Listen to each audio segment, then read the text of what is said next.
Tu l'as déjà ressenti, n'est-ce pas? Ce moment étrange où quelque chose change dans son regard, dans son attitude, dans la manière dont elle se tient face à toi. Rien n'est dit clairement, mais tout semble parler. Ce n'est pas un mot, ni un geste isolé.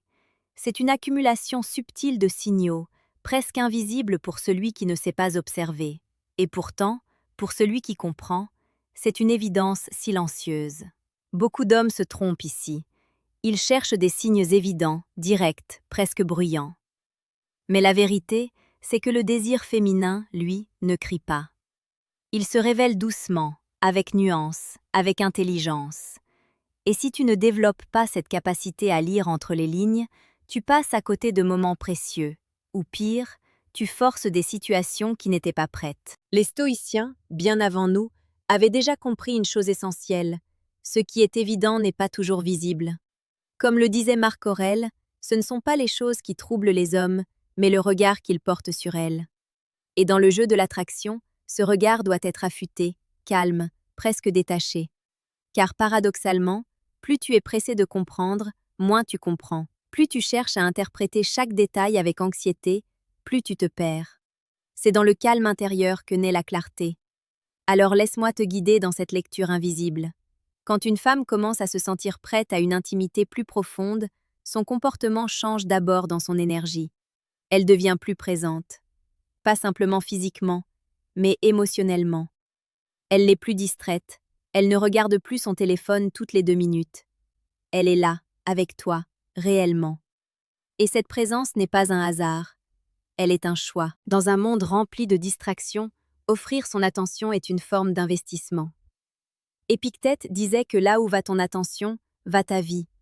Et lorsqu'une femme dirige pleinement son attention vers toi, elle te donne déjà bien plus qu'un simple moment. Elle te donne une part d'elle-même. Tu remarqueras aussi que la distance entre vous change subtilement. Elle se rapproche, sans raison apparente. Ses gestes deviennent plus fluides, moins défensifs. Elle ne croise plus les bras, elle s'ouvre. Son corps commence à te parler dans un langage que peu d'hommes prennent le temps d'écouter. Mais attention, il ne s'agit pas d'interpréter chaque mouvement comme un signal absolu. Le stoïcisme t'enseigne la maîtrise de ton jugement. Tu observes, sans te précipiter vers des conclusions. Tu accueilles les signes, mais tu restes ancré. Car l'erreur la plus commune, c'est de vouloir transformer un indice en certitude. Et pourtant, la vérité se construit toujours dans l'ensemble, jamais dans un détail isolé. Il y a aussi ce moment où elle commence à te tester émotionnellement. Pas de manière agressive, mais subtile. Elle va dire quelque chose de légèrement provocateur ou jouer avec tes réactions. Ce n'est pas un jeu cruel, c'est une manière de mesurer ta stabilité. Sénèque expliquait que l'homme solide ne réagit pas impulsivement, il choisit sa réponse. Et c'est exactement ce qu'elle observe chez toi. Ta capacité à rester calme, à ne pas te laisser déstabiliser, à garder une forme de maîtrise naturelle. Si tu réagis avec nervosité ou besoin de validation, tu casses cette dynamique. Mais si tu restes posé, presque amusé, alors quelque chose se débloque en elle. Elle commence à te percevoir comme un espace sûr. Et c'est là que tout commence réellement. Parce que l'intimité, avant d'être physique, est d'abord une question de sécurité émotionnelle. Une femme ne s'ouvre pas là où elle se sent jugée, pressée ou incertaine. Elle s'ouvre là où elle se sent comprise, respectée et intriguée. Tu verras aussi qu'elle devient plus tactile, mais pas de manière évidente. Ce sont des contacts légers, presque accidentels. Sa main qui frôle la tienne, son épaule qui reste un peu trop proche, son regard qui accompagne le geste. Ces micro-contacts ne sont pas anodins. Ils sont des tests silencieux. Elle observe ta réaction. Est-ce que tu te crispes? Est-ce que tu surréagis? Ou est-ce que tu restes naturel, ancré, présent? Le stoïcien ne fuit pas le contact, mais il ne le force jamais. Il accueille ce qui vient, sans attachement, sans besoin. Et c'est précisément cette absence de besoin qui crée l'attraction. Parce que lorsque tu ne cherches pas à prendre, tu deviens quelqu'un avec qui elle a envie de partager. Progressivement, elle commence aussi à dévoiler des aspects plus personnels d'elle-même, des histoires, des émotions, parfois même des vulnérabilités.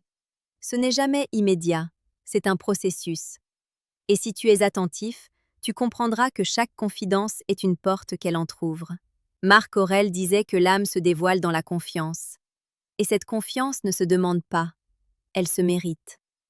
Si tu écoutes vraiment, sans interrompre, sans ramener tout à toi, sans chercher à impressionner, alors tu crées un espace rare, un espace où elle peut être elle-même. Et dans cet espace, l'intimité devient naturelle. Mais il y a un piège ici. Beaucoup d'hommes pensent que ces moments sont une invitation immédiate. Ils accélèrent, ils forcent, ils brisent le rythme. Et en faisant cela, ils détruisent ce qui était en train de naître. Le stoïcien, lui, respecte le temps des choses. Il comprend que la tension, le désir, la connexion, tout cela se construit dans la durée, dans la subtilité. Il n'arrache pas le fruit avant qu'il soit mûr. Et c'est précisément cette patience qui fait toute la différence.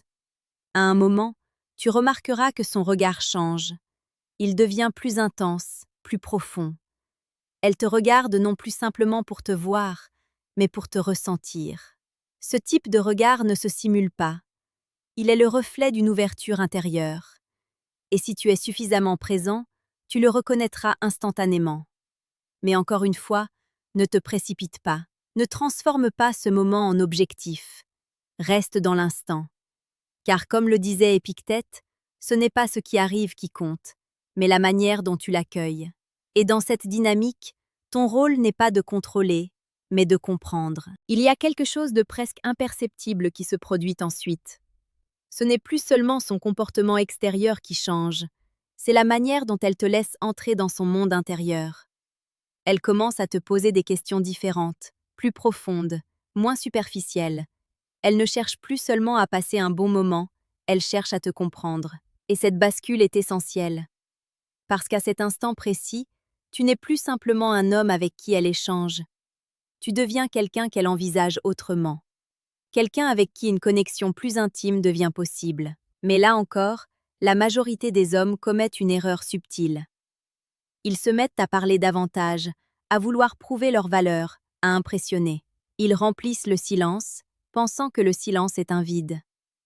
Alors qu'en réalité, le silence est un espace dans lequel les émotions respirent. Sénèque disait que celui qui parle trop finit par se perdre lui-même. Et dans ces moments-là, moins tu en fais, plus tu deviens magnétique. Tu écoutes, tu observes, tu réponds avec justesse. Tu n'essaies pas d'être intéressant, tu es présent.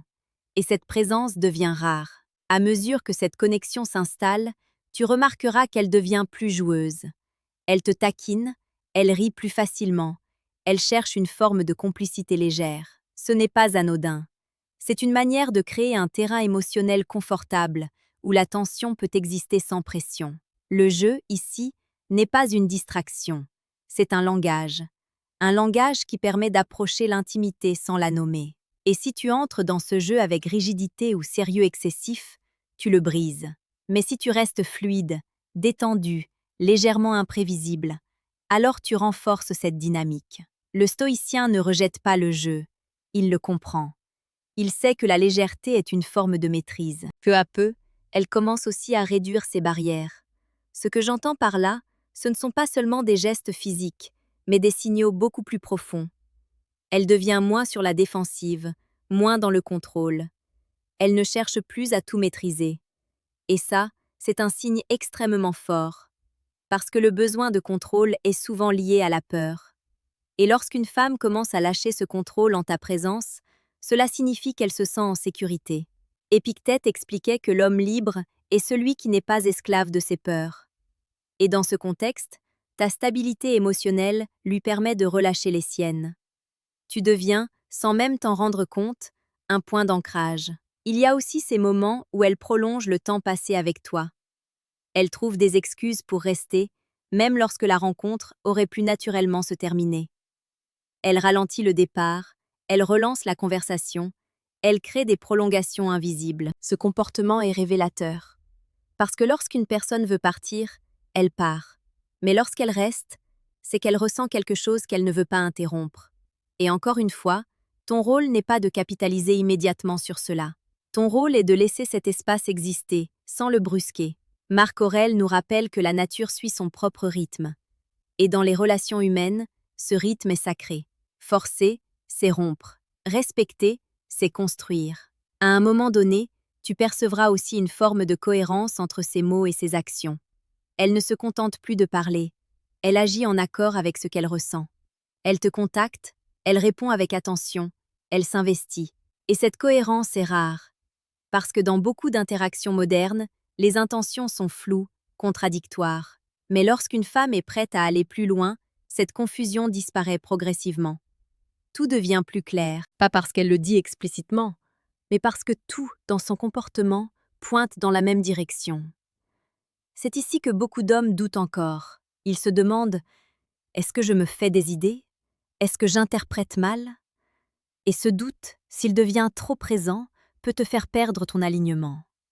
Le stoïcisme t'enseigne à faire confiance à ce que tu observes, sans te laisser envahir par l'anxiété. Tu restes lucide, mais tu n'es pas paralysé. Tu avances avec calme. Il y a aussi ce moment particulier où elle accepte le contact prolongé. Ce n'est plus un simple frôlement. C'est une proximité qui s'installe, qui dure, qui devient naturelle. Elle ne se retire pas, elle reste. Et ce rester est un message puissant. Parce que le corps, contrairement aux mots, ne ment pas facilement.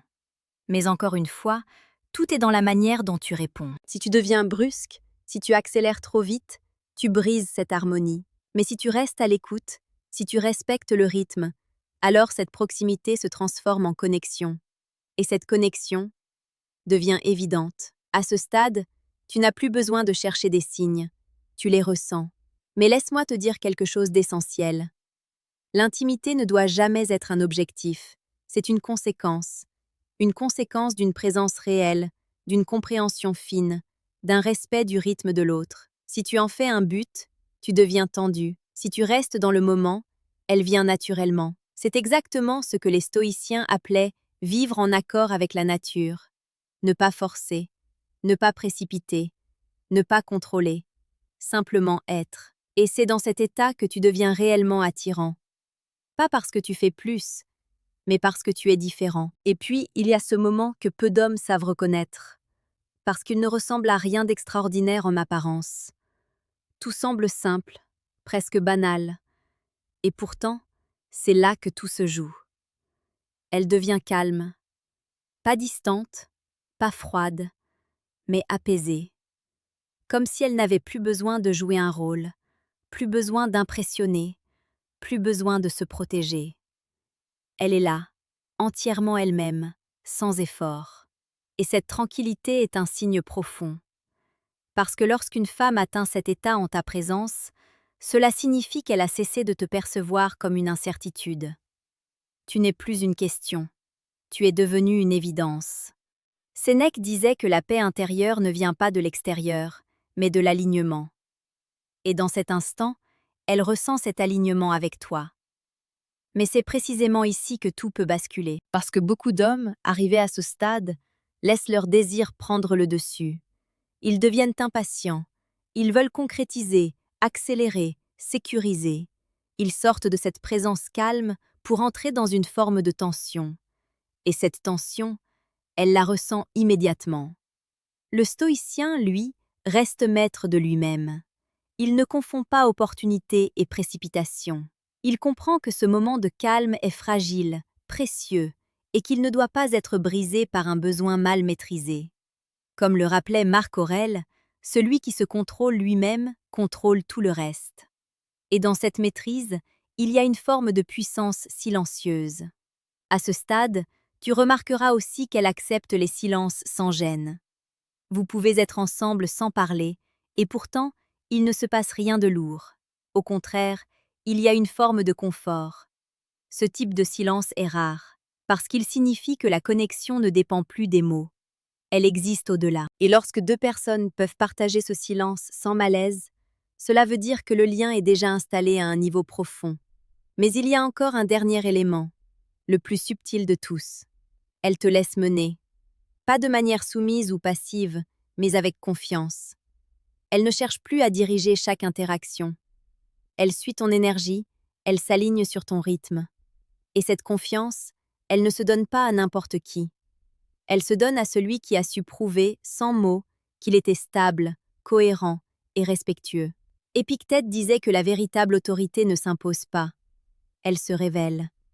Et dans cette dynamique, tu ne forces rien, tu n'imposes rien, tu incarnes simplement une direction claire, et elle choisit de la suivre. C'est ici que l'intimité devient naturelle. Pas parce qu'elle est demandée, pas parce qu'elle est négociée, mais parce qu'elle est ressentie des deux côtés. Et si tu regardes bien, tu comprendras que tous les signes que tu as observés depuis le début ne sont pas des feux verts isolés. Ce sont les étapes d'un processus. Un processus basé sur la confiance, la présence et la compréhension. Ce n'est pas une mécanique, c'est une construction. Et dans cette construction, ton rôle n'est jamais de forcer les choses, mais de créer les conditions pour qu'elles arrivent. C'est toute la différence. Petite parenthèse les amis, j'ai créé un manuel complet sur la séduction stoïque. Il t'apprend comment parler avec maîtrise pour créer une vraie attraction. Le lien est en première ligne de la description. On continue. Ce que tu dois retenir, au fond, est simple, mais exigeant. Tu ne dois pas chercher à décoder une femme comme un problème à résoudre. Tu dois apprendre à être suffisamment présent pour ressentir ce qu'elle exprime sans mots. Et cette capacité, elle ne se développe pas en un jour. Elle demande de ralentir, d'observer, de te maîtriser. Mais une fois que tu l'as, tout devient plus clair. Tu ne poursuis plus, tu attires. Tu ne forces plus, tu permets. Tu ne doutes plus, tu comprends. Et c'est exactement à ce moment-là que ton énergie change. Tu deviens plus posé, plus ancré, plus confiant, sans effort apparent. C'est cette transformation qui fait toute la différence, pas seulement dans tes relations, mais dans ta manière d'être. Alors si tu veux aller plus loin, commence par ça. Apprends à te maîtriser avant de chercher à comprendre l'autre. Parce que comme le disaient les stoïciens, celui qui se connaît lui-même ne se perd jamais dans les autres. Et si ce contenu t'aide à voir les choses différemment, à comprendre ce que beaucoup ne voient pas, alors assure-toi de t'abonner. Pas par réflexe, mais parce que tu sais que ce type de réflexion, aujourd'hui, est devenu rare. Reste attentif, reste lucide, et surtout, reste maître de toi-même.